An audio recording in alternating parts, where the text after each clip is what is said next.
Electric bill may be going up. Pacific Power wants to raise its residential rates next year by almost 17%.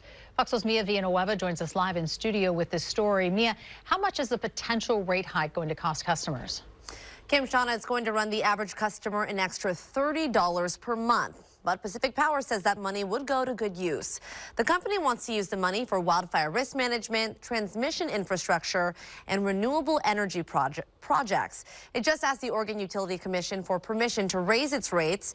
The increase would bring in over $300 million to the company.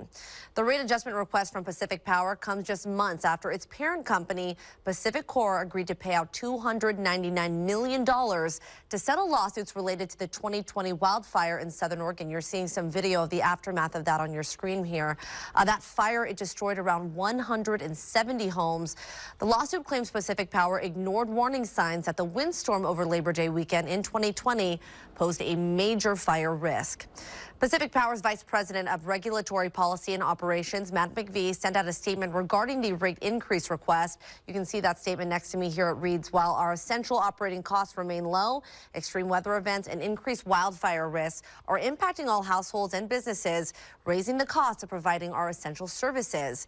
We remain steadfast in our commitment to our customers and our communities, and will continue to seek new ways to reduce impacts to customers' bills while making critical investments in the West Energy grid.